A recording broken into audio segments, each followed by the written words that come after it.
Capítulo 2. ¿Quién es quién en el cielo? Un apocalipsis de miles de actores. A excepción de una plaga de efímeros anticristos en los años 70, Hollywood no ha intentado nunca llevar a la pantalla el apocalipsis, como lo ha hecho con los Evangelios o el libro del Éxodo. Quizá algunas cosas son demasiado extrañas, sangrientas, violentas y extravagantes, incluso para Hollywood. También podría ser que a los directores se les hayan quitado las ganas por el número de protagonistas que requería el apocalipsis, por no mencionar el coste de los efectos especiales. Cecil DeMille pudo contentarse con un reparto de miles de personas en los 10 mandamientos. El apocalipsis, sin embargo, necesitaría literalmente cientos de miles. Es quizás el libro más poblado de la Biblia. ¿Quiénes son estos personajes que pueblan los escenarios terrestres y celestes de Juan? En este capítulo vamos a intentar conocerlos un poco mejor. Pero, ante todo, una confesión. Tengo miedo de dar este paso. Quizás no haya otro tema que fascine u obsesione más a los estudiosos, predicadores o aficionados del Apocalipsis que la identificación de sus bestias, bichos, ángeles y gente. La identificación de estos personajes que hace el lector depende ampliamente de su esquema de interpretación. El esquema futurista ha llevado a los intérpretes a identificar las bestias sucesivamente con Napoleón, Bismarck, Hitler y Stanley, entre otros. La visión preterista, que subraya el cumplimiento de las profecías del Apocalipsis en el siglo I, tiende a identificar las bestias, por ejemplo, con uno y otro emperador romano, con Roma misma o con Jerusalén. Una tercera perspectiva, a veces llamada idealista, ve el Apocalipsis como una alegoría del combate espiritual que debe luchar todo fiel. Aún otra visión, la historicista, sostiene que el Apocalipsis expone el plan maestro de Dios para la historia, de principio a fin. ¿Cuál de estos puntos de vista sigo? Bueno, todos ellos. No hay ninguna razón por la que no puedan ser verdaderos al mismo tiempo. Las riquezas de la escritura son ilimitadas. Los primeros cristianos enseñaron que los textos sagrados operaban en 4 niveles, y todos esos niveles a una enseñan la única verdadera divina, como una sinfonía. De favorecer una perspectiva sobre las demás es la preterista, pero, insisto, sin despreciar las otras, lo que las une a todas ellas es lo que nos une a todos nosotros con Cristo, la nueva alianza, sellada y renovada por la liturgia eucarística. En efecto, dentro del Apocalipsis emerge un esquema de alianza, caída, juicio y redención. Y este esquema describe ciertamente un periodo particular de la historia, pero describe también cada periodo de la historia y toda la historia, así como el curso de la vida de cada uno de nosotros. Yo, Juan. He mencionado antes que hay mucha controversia acerca de la autoría jónica del Apocalipsis. Ese debate, aunque es fascinante, resulta marginal para nuestro estudio de la misa en el Apocalipsis. Una cosa, sin embargo, es clara. El texto se asocia explícitamente con Juan. Apocalipsis capítulo 1, versículo 4, 9 y el capítulo 22, versículo 8. Y Juan, en el Nuevo Testamento, como en la mente de los primeros padres de la Iglesia, significa el apóstol Juan. Además, los libros mismos indican que, si no comparten un autor común, al menos derivan de una misma escuela de pensamiento. El Apocalipsis y el Cuarto Evangelio tienen muchos intereses teológicos comunes. Ambos libros revelan un conocimiento muy preciso del Templo de Jerusalén y de sus rituales. Igualmente, parecen preocupados por presentar a Jesús como el Cordero, el sacrificio de la nueva Pascua. Juan capítulo 1, versículos 29 y 36, y Apocalipsis capítulo 5, versículo 6. Más aún, el Evangelio de Juan y el Apocalipsis tienen en común cierta terminología que, en el Nuevo Testamento, es exclusiva de ellos. Por ejemplo, únicamente el cuarto Evangelio y el Apocalipsis se refieren a Jesús como la palabra de Dios. Juan capítulo 1, versículo 1. Apocalipsis capítulo 19, versículo 13. Y solo estos dos libros se refieren al culto de la nueva alianza como en el Espíritu. Juan capítulo 4, versículo 23. Apocalipsis capítulo 1, versículo 10. Además, solo ellos hablan de la salvación en términos de agua viva. Juan capítulo 4, versículo 13 y Apocalipsis capítulo 21, versículo 6.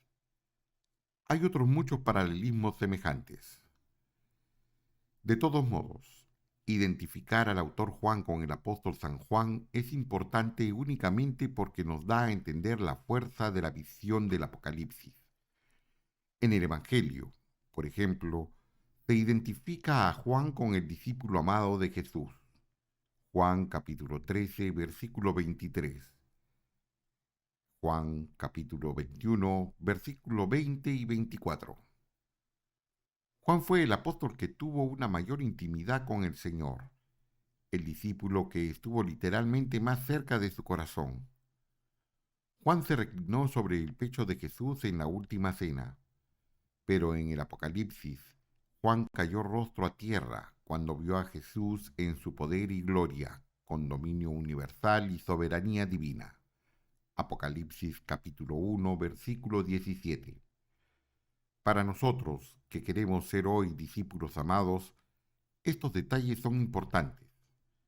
Si bien debemos esforzarnos por tener una relación cada vez más íntima con Jesús, difícilmente podemos empezar la conversación mientras no veamos a Jesús como quien es, en su santidad que todo lo sobrepasa. La identidad de Juan es importante también en relación con las preocupaciones terrenas del Apocalipsis. La tradición identifica al apóstol Juan como obispo de Éfeso, una de las 7 iglesias mencionadas en el Apocalipsis. Las iglesias se corresponden con ciudades, y las 7 se localizan en Asia Menor en un radio de 80 kilómetros, marcando probablemente el área de la autoridad de San Juan. Podemos ver por qué Juan, como obispo, pudo ser elegido para comunicar un mensaje pastoral como el que encontramos en el Apocalipsis, especialmente en las cartas a las 7 iglesias. Apocalipsis capítulos 2 y 3. El Cordero. Estos son el título y la imagen preferidos por el Apocalipsis para Jesucristo. Cierto, Él es el que gobierna. Apocalipsis capítulo 1, versículo 5. Está en pie entre la menorá, revestido como sumo sacerdote. Apocalipsis capítulo 1, versículo 13. Es el primero y el último. Apocalipsis capítulo 1, versículo 17. El único santo. Apocalipsis capítulo 3, versículo 7. Señor de señores y Rey de reyes. Apocalipsis 17, versículo 14. Pero sobre todo, Jesús es el Cordero. El Cordero, según el Catecismo de la Iglesia Católica, es Cristo crucificado y resucitado, el único sumo sacerdote del santuario verdadero, el mismo que ofrece y que es ofrecido, que da y que es dado. Numeral 1137. Cuando Juan ve por primera vez al Cordero, está buscando en ese momento un león. Nadie es capaz de abrir los sellos del libro enrollado y revelar su contenido. Y Juan comienza a llorar. Entonces un anciano le asegura: no llores, porque el león de la tribu de Judá, la raíz de David, ha vencido y puede abrir el libro y sus 7 sellos. Apocalipsis capítulo 5, versículo 5. Juan busca a su alrededor al león de Judá, pero en vez de eso ve un cordero. Para empezar, los corderos no son muy poderosos, y este está en pie como si hubiera sido sacrificado. Apocalipsis capítulo 5, versículo 6. No necesitamos repetir aquí todo lo que hemos tratado en el capítulo 2. Lo que debería quedar claro es que Jesús, aquí, es un cordero sacrificado como el cordero pascual. Los ancianos cantaban entonces que el sacrificio de Cristo le ha hecho capaz de romper los sellos del rollo, el Antiguo Testamento. Eres digno de recibir el libro y de abrir sus sellos, porque fuiste inmolado y con tu sangre rescataste para Dios a los hombres. Apocalipsis capítulo 5, versículo 9. Entonces, cielo y tierra dan gloria a Jesús como a Dios, al que está sentado en el trono y al Cordero, la alabanza, el honor, la gloria y el poder por los siglos de los siglos. Y los ancianos se postraron y adoraron. Apocalipsis capítulo 5, versículos del 13 al 14. El Cordero es Jesús. Es también un hijo de hombre, revestido como sumo sacerdote. Apocalipsis capítulo 1, versículo 13. El Cordero es la víctima de un sacrificio. El Cordero es Dios. Una mujer vestida de sol. Apocalipsis 12. La visión de Juan de una mujer vestida de sol encierra la esencia del libro del Apocalipsis. Con muchos niveles de significado, muestra un evento pasado que prefigura un acontecimiento en un futuro lejano. Recapitula el Antiguo Testamento al tiempo que completa el Nuevo. Revela el cielo, pero con imágenes de la tierra. La visión de Juan comienza con la apertura del templo de Dios en el cielo, y fue vista dentro del templo el arca de su alianza. Apocalipsis capítulo 11, versículo 19. Quizá no podemos apreciar totalmente el carácter chocante de esa línea. Nadie había visto el arca de la alianza durante 5 siglos. En tiempos de la cautividad de Babilonia, el profeta Jeremías la había escondido en un lugar que será desconocido hasta que Dios reúna a su pueblo de nuevo. Segunda de Macabeos, capítulo 2, versículo 7. Esa promesa se cumple en la visión de Juan. Apareció el templo y se produjeron relámpagos, fragor de truenos, un terremoto y un fuerte granizo. Y entonces un gran portento apareció en el cielo, una mujer vestida de sol, la luna a sus pies y sobre su cabeza una corona de 12 estrellas. Estaba encinta. Apocalipsis capítulo 12, versículos del 1 al 2. Juan no iba a presentar el arca para hacerla desaparecer inmediatamente. Creo, con los padres de la Iglesia, que cuando San Juan describe a la mujer, está describiendo el arca de la nueva alianza. ¿Y quién es la mujer? Es la que da a luz al niño que gobernará las naciones. El niño es Jesús, su madre es María. ¿Qué es lo que hacía que el arca original fuese tan santa? No era el oro que cubría el exterior, sino los 10 mandamientos que estaban en su interior. La ley que había sido grabada por el dedo de Dios en tablas de piedra. ¿Qué más había dentro? Maná, el pan milagroso que alimentó al pueblo durante su peregrinación por el desierto. La vara de Aarón que floreció como insignia de su oficio de sumo sacerdote. ¿Qué hace que la nueva arca sea santa? El arca antigua contenía la palabra de Dios escrita en piedra. María llevaba en su seno la palabra de Dios que se hizo hombre y habitó entre nosotros. El arca contenía maná. María tenía en su interior el pan de vida bajado del cielo. El arca contenía la vara del sumo sacerdote Aarón. El seno de María contenía al sumo y eterno sacerdote, Jesucristo. En el templo del cielo, la palabra de Dios es Jesús, y el arca en la que reside es María, su madre. Si el niño es Jesús, entonces la mujer es María. Los padres de la Iglesia de mente más preclara, San Atanasio, San Epifanio y muchos otros, defendieron esta interpretación. Pero la mujer tiene también otros significados. Es la hija de Sión, que dio a luz al Mesías de Israel. Es también la Iglesia, asediada por Satanás, pero preservada a salvo. Como dije antes, las riquezas de la Sagrada Escritura son ilimitadas. Otros estudiosos arguyen que la mujer no puede ser María, porque, según la tradición católica, María no sufrió dolores de parto. Los espasmos de la mujer, sin embargo, no tienen por qué ser dolores físicos. San Pablo, por ejemplo, usaba la expresión dolores de parto para describir su propia agonía hasta que Cristo sea formado en sus discípulos.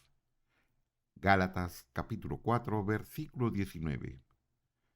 Por tanto, el sufrimiento de la mujer podía describir el sufrimiento del alma, el dolor que padeció María al pie de la cruz, cuando se convirtió en madre de todos los discípulos amados. Juan capítulo 19, versículos del 25 al 27. Otros objetan que la mujer no puede ser María, porque la mujer del Apocalipsis tiene otra descendencia, y la Iglesia enseña que María fue perpetuamente virgen. Pero la Sagrada Escritura utiliza a menudo el término descendencia, en griego esperma, para describir la descripción espiritual de uno. Los hijos de María, su descendencia espiritual, son aquellos que guardan los mandamientos de Dios y mantienen el testimonio de Jesús. Apocalipsis capítulo 12, versículo 17. Nosotros somos la otra descendencia de María, somos los hijos de María. Por consiguiente, el Apocalipsis presenta también a María como la nueva Eva, madre de todos los vivientes. En el jardín del Edén, Dios prometió poner enemistad entre Satanás, la antigua serpiente, y Eva, y entre la semilla de Satanás y la semilla de ella. Génesis capítulo 3, versículo 15. Ahora, en el Apocalipsis, vemos el clímax de esta enemistad. La semilla de la nueva mujer, María, es su Hijo Jesucristo, que viene a derrotar a la serpiente. En hebreo, la misma palabra Naash puede aplicarse tanto al dragón como a la serpiente. Esta es la abrumadora enseñanza de los padres, doctores, santos y papas de la Iglesia, antiguos y modernos. Es la enseñanza del Catecismo de la Iglesia Católica, numeral 1138. Debo indicar, sin embargo, que hoy en día no la mantienen muchos estudiosos bíblicos, pero los que no están de acuerdo son los que deben cargar con el peso de la prueba. El Papa San Pío X habló elocuentemente a favor de la tradición en su encíclica Ad Diem Ilium. Todo el mundo sabe que esta mujer significaba a la Virgen María. Por tanto, Juan vio a la Santísima Madre de Dios ya en la eterna felicidad, pero en los trabajos de un misterioso parto. ¿De qué parto se trataba? Seguramente se trataba de nuestro nacimiento, pues, estando aún en el exilio, todavía no hemos nacido a la perfecta caridad de Dios y a la felicidad eterna. Primera bestia. Al fracasar en sus asaltos contra la mujer y su hijo, el dragón se resuelve para atacar a su descendencia, a los que guardan los mandamientos de Dios y mantienen el testimonio de Jesús. El dragón convoca a su propia simiente, dos terribles bestias. Por extraño que parezca, entre tantas imágenes del Apocalipsis optimistas y maravillosas, estos espantosos monstruos son los que parecen suscitar mayor interés. Directores de cine y teleevangelistas se detienen mucho más en el 666 que en el mar de cristal o en el león de Judá. Siento la urgencia de hacer hincapié en la realidad de las bestias. Son símbolos, pero no solo símbolos. Son seres reales espirituales, miembros de la infrarquía satánica. personas diabólicas que han controlado y corrompido el destino político de las naciones. Juan describe dos bestias espantosas, pero creo que las bestias que vio eran mucho más horribles que su descripción. En muchos lugares del Apocalipsis, pero especialmente en los capítulos 4 y 5, San Juan describe las realidades que hay detrás de la misa. Ahora, hace lo mismo con el pecado y con el mal. Así como nuestras acciones en la liturgia están unidas a cosas invisibles celestiales, nuestras acciones pecaminosas están vinculadas a la maldad infernal. En la misa, ¿qué quiere hacer Dios de nosotros? Un reino de sacerdotes que reinan a través del ofrecimiento de sus sacrificios.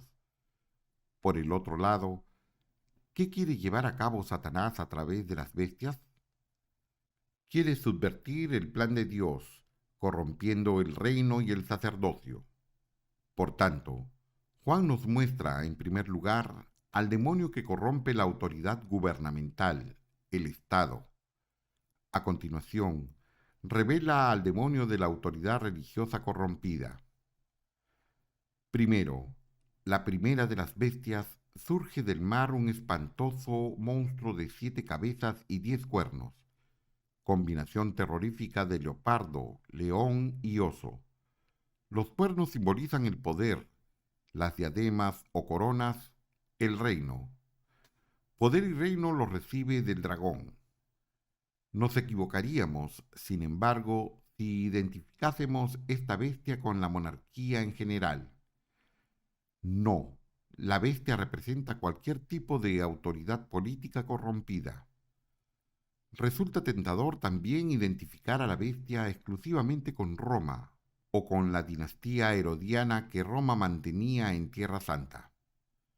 Ciertamente, la Roma de tiempos de Juan tipificaba la clase de gobierno representada por la bestia, pero la bestia por sí misma no permite una identificación tan simple. En realidad, es una combinación de las 4 bestias de la visión del profeta Daniel en el Antiguo Testamento. Daniel capítulo 7. Sigo a los padres de la Iglesia, que vieron a las bestias de Daniel como símbolos de 4 imperios paganos: Babilonia, Medo, Persia, Grecia y Roma. Todos ellos persiguieron al pueblo de Dios antes de la venida del Mesías. La bestia de 7 cabezas del Apocalipsis significa todo poder político corrompido. El hombre tiende a considerar el poder del Estado como el mayor poder sobre la tierra y decir, como la gente del Apocalipsis, ¿quién puede luchar contra él? Por miedo a este poder o por deseo de obtener algo de él, la gente transige y adora al dragón y a la bestia. Roma y sus césares son el ejemplo histórico más flagrante de una institución humana que usurpa las prerrogativas de Dios.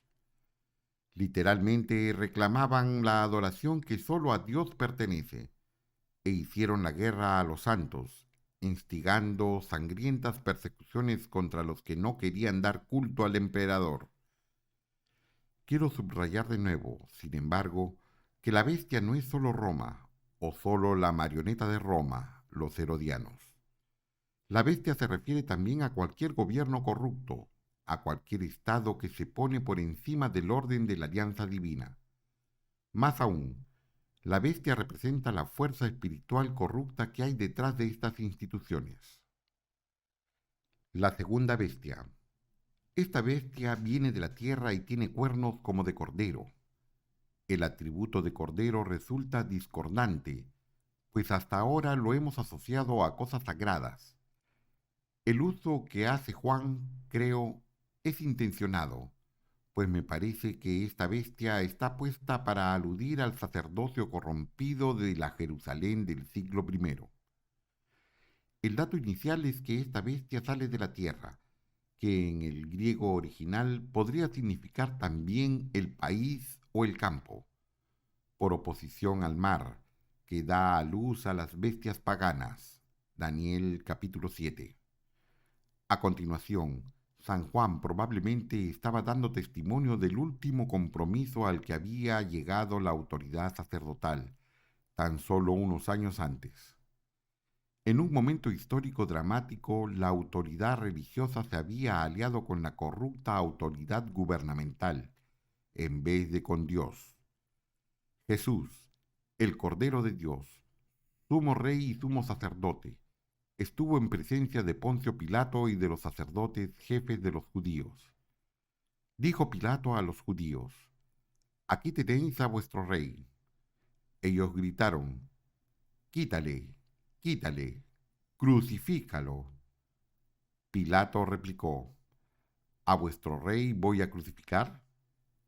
Los príncipes de los sacerdotes respondieron: «No tenemos más rey que el César». Juan capítulo 19, versículo 15. Además, fue el mismo sumo sacerdote, Caifás, el primero que habló del sacrificio de Jesús como políticamente conveniente para el pueblo. Juan capítulo 11, versículos del 47 al 52. Así pues, rechazaron a Cristo y encumbraron al César. Rechazaron al Cordero y adoraron a la bestia. Ciertamente, el César era el dirigente del gobierno y como tal merecía respeto. Lucas capítulo 20, versículos del 21 al 25. Pero el César quería algo más que respeto. Pedía que se le adorase, ofreciéndole sacrificios, y los príncipes de los sacerdotes se lo ofrecieron cuando entregaron al Cordero de Dios. La bestia asemeja a un cordero en algunos rasgos superficiales. Vemos que todo lo que hace es una imitación y pantomima de la obra salvadora del Cordero. El Cordero está en pie como quien ha sido sacrificado. La bestia recibe una herida mortal, pero se recupera. Dios entroniza al Cordero. El dragón entroniza a la bestia. Los que adoran al Cordero reciben su señal en la frente. Apocalipsis capítulo 7, versículos del 2 al 4. Los que adoran a la bestia llevan la marca de la bestia. Esto nos lleva a la cuestión espinosa. ¿Cuál es la marca de la bestia? Juan nos dice que es el nombre de la bestia o el número de su nombre. ¿A qué se refiere? Juan contesta en clave: esto requiere sabiduría. El que tenga inteligencia que calcule el número de la bestia, pues es número de un hombre. Su número es 666. Apocalipsis capítulo 13, versículo 18. En un aspecto, el número puede hacer referencia al emperador romano Nerón, cuyo nombre, según el valor numérico de las letras hebreas, tiene precisamente el valor de 666, pero hay muchas otras posibilidades distintas o que se pueden sumar a esta. 666 era el número de talentos de oro que el rey Salomón exigió anualmente de la nación. Primera de Reyes, capítulo 10. Además, Salomón fue el primer rey sacerdote desde Melquisedec. Salmo 110. Más aún, Juan dice que llegar a descubrir la identidad de la bestia requiere sabiduría, y algunos intérpretes lo han visto como otra referencia a Salomón, famoso por su sabiduría. Finalmente, 666 puede interpretarse como una degradación del número 7 que, en la tradición israelita, significaba la perfección, la santidad y la alianza. El séptimo día, por ejemplo, fue declarado santo por Dios y reservado para el descanso y el culto. La obra de la creación se hizo en 6 días, pero fue santificada por el culto sacrificial representado por el séptimo día. El número 666, en este caso, hace referencia al hombre instalado en el sexto día, al servicio de la bestia que le entretiene en comprar y vender. Apocalipsis capítulo 13, versículo 17. Sin descanso para el culto. Aunque el trabajo es santo, se hace malo cuando el hombre rehúsa ofrecerlo a Dios. Pero hemos de tener claro algo. Esta interpretación no debe llevar a ningún cristiano a justificar el antisemitismo. El libro del Apocalipsis demuestra sobradamente la dignidad de Israel, su templo, sus profetas, sus alianzas. El Apocalipsis más bien debe conducirnos a un mayor aprecio de nuestra herencia en Israel y a una seria consideración de nuestra propia responsabilidad ante Dios. ¿Cómo estamos viviendo nuestra alianza con Dios? ¿Cómo estamos siendo fieles a nuestro sacerdocio? El libro supone un aviso para todos nosotros. Este es el mensaje bestial. Estamos luchando contra fuerzas espirituales, fuerzas inmensas, depravadas, malévolas. Si tuviéramos que luchar solos contra ellas, seríamos aplastados totalmente. Pero hay buenas noticias. Hay una manera de tener la esperanza de vencer. La solución tiene que estar a la altura del problema. Fuerza espiritual por fuerza espiritual. Inmensa belleza por inmensa fealdad. Santidad por depravación. Amor por malevolencia. La solución es la misa, en la que el cielo baja para salvar a una tierra asediada. Ángeles. En la batalla no luchamos solos. En el capítulo 12 del Apocalipsis leemos que Miguel y sus ángeles luchan contra el dragón. Apocalipsis capítulo 12, versículo 7. Cuando Dios creó ángeles, los hizo libres, de manera que tuvieron que sufrir una especie de prueba, igual que lo es nuestra vida en la tierra.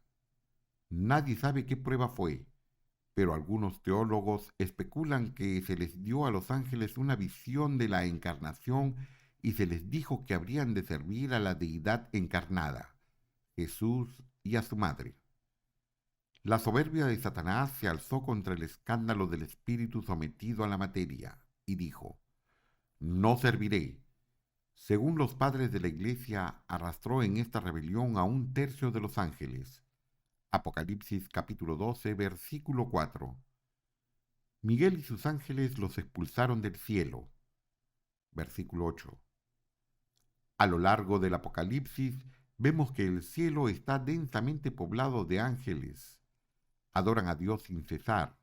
Apocalipsis capítulo 4, versículo 8. Y cuidan de nosotros. Los capítulos 2 y 3 ponen de relieve que cada iglesia particular tiene un ángel custodio. Esto debería suponer un motivo de tranquilidad, pues pertenecemos a iglesias particulares y podemos pedir auxilio al ángel de nuestra iglesia particular. Las 4 criaturas vivientes mencionadas en el capítulo 4 se consideran generalmente ángeles, aunque aparecen a los ojos humanos con forma animal. Estas criaturas pueden hacer referencia también a las que adornaban las paredes situadas delante del Santo de los Santos del Templo de Jerusalén. Aunque los ángeles del cielo se presentan a nuestra vista con forma física, los ángeles en realidad no tienen cuerpo. Su nombre significa mensajero, y los atributos físicos simbolizan comúnmente algún aspecto de su naturaleza o misión. Las alas indican su rapidez para moverse entre el cielo y la tierra. Los muchos ojos significan su conocimiento y su vigilancia. Los ángeles de muchos ojos y 6 alas podrían sonar terroríficos en un primer momento, pero si pensamos en ellos en términos de rapidez y vigilancia, nos tranquilizaremos. Son seres con los que podemos contar cuando el dragón amenace nuestra paz. En el Apocalipsis, los ángeles aparecen también como jinetes, capítulo 6, que infligen el juicio de Dios al pueblo infiel. También Zacarías capítulo 1, versículos del 7 al 17. Muchas de las acciones de estos capítulos pueden relacionarse con los acontecimientos que rodean la caída de Jerusalén el año 70. Pero el pasaje tiene aplicaciones más allá del siglo I, en la medida en que la tierra está necesitada de juicio. Los ángeles del Apocalipsis controlan los elementos, el viento y el mar, para llevar a cabo la voluntad de Dios. Capítulo 7. Los capítulos 7 y 9 dejan claro que los ángeles son guerreros poderosos y que luchan constantemente del lado de Dios, que es también nuestro lado si somos fieles. Mártires, vírgenes y gente varía. Pero en el Apocalipsis no solo hay bestias malvadas y ángeles maravillosos. De hecho, la mayoría de los personajes son gente de lo más sencilla. Cientos de miles e incluso millones son cristianos y cristianas corrientes. En primer lugar, tenemos los 144.000 de las 12 tribus de Israel, 12.000 por cada tribu. El resto que recibió la protección de Dios, su señal, y que huyó a las montañas durante la destrucción de Jerusalén.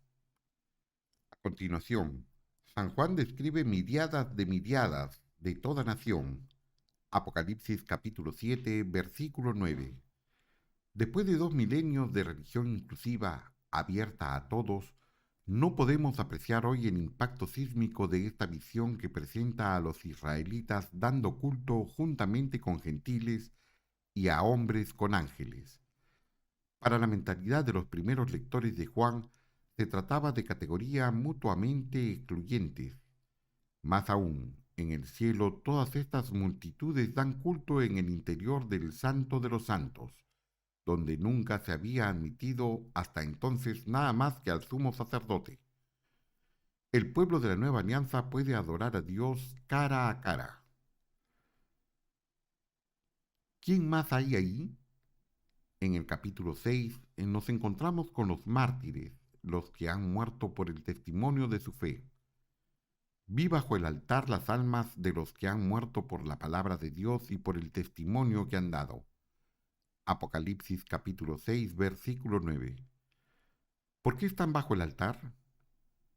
¿Qué había bajo el altar del templo terreno? Cuando los sacerdotes del Antiguo Testamento ofrecían sacrificios de animales, la sangre de las víctimas se acumulaba bajo el altar.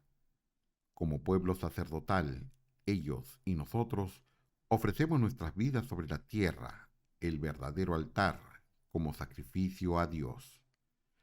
El verdadero sacrificio, por tanto, no es un animal, es cada santo que da testimonio, en griego martiria, de la fidelidad de Dios.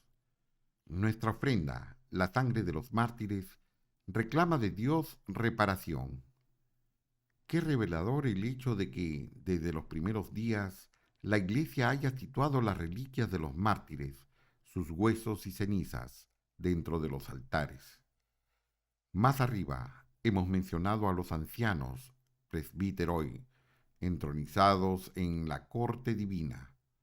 De hecho, en el cielo del Apocalipsis, estos hombres aparecen revestidos con los ornamentos que llevaban los sacerdotes de Israel para el servicio del templo de Jerusalén. En el Apocalipsis capítulo 14, versículo 4, encontramos también un gran número de hombres consagrados a la virginidad.